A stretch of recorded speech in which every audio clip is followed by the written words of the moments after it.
नमस्कार, स्वागत है आपका इंडिया न्यूज 28 में। ये बात करते हैं मध्य प्रदेश की कुछ खास खबरों की। धार प्रेम प्रसंग में मुंह बोले भाई ने अपने ही जीजा की हत्या।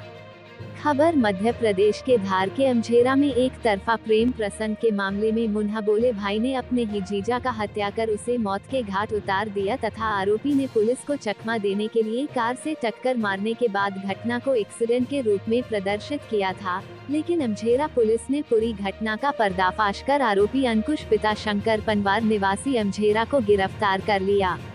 इंडिया न्यूज 28 से बात करते हुए अमझेरा थाना प्रभारी संजय सिंह बैस ने बताया। धार अमझेरा से संवाददाता आशीष पंचोली की रिपोर्ट। क्या है पूरा मामला? ये 14 दिसंबर को थाने में एक तहरीर आई थी अस्पताल से कि किसी अज्ञात व्यक्ति का एक्सीडेंट हो गया, किसी अज्ञात वाहन ने उसको एक्सीडेंट किया। चूँकि ये अज्ञात व्यक्ति और अज्ञात वाहन से संबंधित था एक्सीडेंट, और ये भी पता चला था कि इसमें जो घायल उसको गंभीर चोटें आई है और उसको धार रेफर किया गया।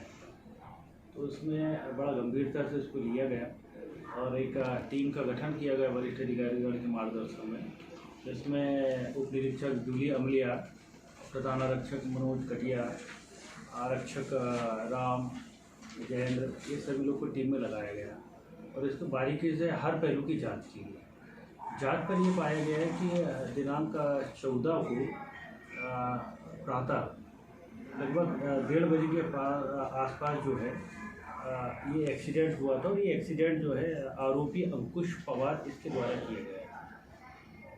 और फिर जब और जांच की गई तो पता चला कि आरोपी अंकुश पवार और जो घायल हुआ था जिसका नाम राधेश्याम नरवरा है, तो ये आपस में एक दूसरे का इनका काफ़ी समय से विवाद चल रहा है। जब और सघनता से जांच की गई तो ये पाया गया कि मृतक राधेश्याम अपनी पत्नी भावना के साथ लगभग करीब 1 साल पहले अमझेरा में आया था और यहाँ पर उसकी पत्नी जो है प्राथमिक स्वास्थ्य केंद्र में नौकरी करती हैं और उनके पति से इनका एक बच्चा भी है। और ये क्या हुआ कि ये फोटोग्राफी का काम करता था मृतक और आरोपी भी फोटोग्राफी का काम करता था।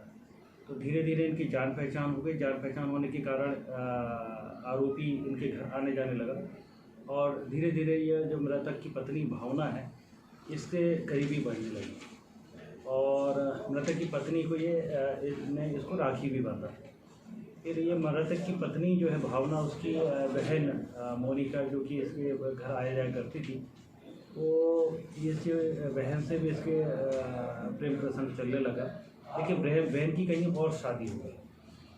तो फिर ये धीरे धीरे जो है भावना को ये मनी मन अपने का चाहने लगा और ये योजना बनाने लगा कि किस प्रकार से इसको जो मृतक को राधेश्याम को जो है इससे दूर किया जाए।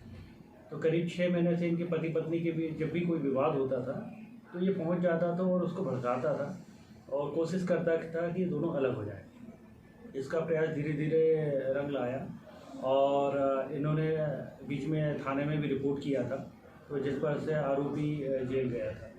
तो उसके बाद से आरोपी जो अपने घर, जो कि मूलतः राजस्थान का रहने वाला था, राजसमंद जिले का, वहाँ जाकर रहने लगा।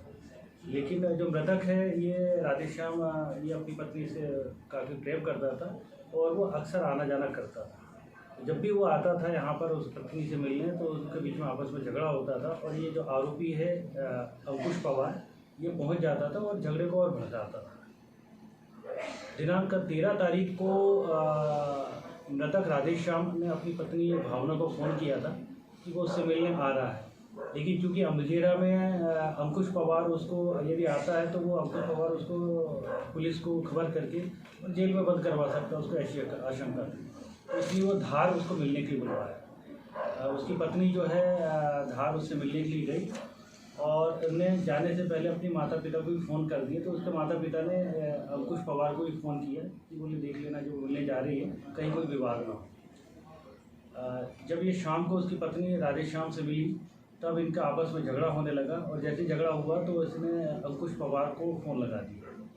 तो घोड़ा चौपाटी के पास अंकुश पवार पहुंच गया और जब इनका राधेश्याम ने बोला कि तो पति पत्नी के बीच क्यों आता, तो इसने राधेश्याम के साथ जो है धक्का मुक्की मारपीट वगैरह की। झगड़ा बढ़ गया, डायल 100 को फ़ोन लगाया गया। तो ये पूरा मामला नौगांव थाने पहुंचा, जहां महिला प्रधान आरक्षक जो थी अनिता चौहान ने इस केस को हैंडल किया और दोनों पक्षों को समझाई दिए। मृतक के जो राधेश्याम उनके परिवार की बहन है माया, उसने भी फ़ोन से अंकुश पवार को फ़ोन लगा के समझाया कि भाई तू क्यों पति पत्नी के बीच में आ रहे हो और क्यों भड़का रहे हो, क्यों उनको अलग करने का प्रयास कर रहे हो। तो इस पर से उसकी बहन को भी इसने जो है बोला था कि बोले मैं उसको तो जान से मार दूंगा, ये दोबारा से आया। और नौगांव में भी इसने लिखवा लिया था कि राधेश्याम से कि अब वो जो है भावना से कभी मिलेगा नहीं। लेकिन उसी रात के लगभग 11 साढ़े 11 बजे जो है मृतक राधेश्याम ये अपनी पत्नी भावना से मिलने उसके घर आ जाता है और इसी दौरान आरोपी अंकुश पवार जो कि धार में फोटोग्राफी के काम से गया हुआ होता है, उसको खबर लग जाती है। तो अपने एक सहयोगी के साथ वो बैठकर तत्काल यहाँ पर आता है। रास्ते में वो बताता भी है कि बोले ये जो है राधेश्याम उसको परेशान कर रहा है और आज मैं उसको छोड़ूंगा नहीं। इस प्रकार से बात करते हुए आता है, तेज़ी से गाड़ी चलाता है और जैसे ही राजपुरा के आगे नालापुरा के पास में पहुँचता है तो सामने से पैदल बैग लिए हुए राधेश्याम आते हुए उसको दिखता है। जैसे ही राधेश्याम आता है तो वो तत्काल उसको तेज़ी तो गाड़ी की स्पीड और बढ़ा देता है और उसको सीधे ठोकर मार देता है। वो फिकाकर नाले के पास में गिर जाता है और आरोपी की भी गाड़ी जो खराब हो जाती है वो साइड में ऐसी हो जाती है। इसी दौरान ठोकर लगने से आसपास के लोग भी इकट्ठे आ जाते हैं वहाँ पर और उससे पूछते भी क्या हो गया। तो उस समय आरोपी अंकुश पवार बताता है कि बोले कभी बोलता है बोले कुत्ते से एक्सीडेंट हो गया, कभी बोलता गाय से एक्सीडेंट हो गया, इस प्रकार का वो उनको बताता है और वो उसको उसी घायल अवस्था में छोड़कर वहाँ से चला जाता है। गांव वाले मानवीयता बरतते हुए उसको तत्काल 108 को बुलवाते हैं और अस्पताल ले जाते हैं और इसके बाद उसको जो है धार अस्पताल में सांस में लेकर जाते हैं 108 से। इसी दौरान मृतक के जेब में एक पर्ची मिलती है और उस पर्ची से वो फ़ोन लगाते हैं तो पता चलता है कि उसकी पत्नी का फ़ोन नंबर है। तो भावना को खबर करते हैं और भावना भी वहाँ पर पहुँच जाती है। धार पहुँच के भावना को जब पता चलता है कि गंभीर चोट है तो वो अग्रिम इलाज के लिए इंदौर अस्पताल जाते हैं। इंदौर अस्पताल जाने के बाद वो काफ़ी इलाज होता है और फिर वहाँ अग्रिम इलाज के लिए जो उदयपुर के लिए रवाना होते हैं और इसी दौरान उसकी मृत्यु हो जाती है। इस पूरे घटनाक्रम में जांच पर यह पाया गया कि भावना जो थी उसको एक भाई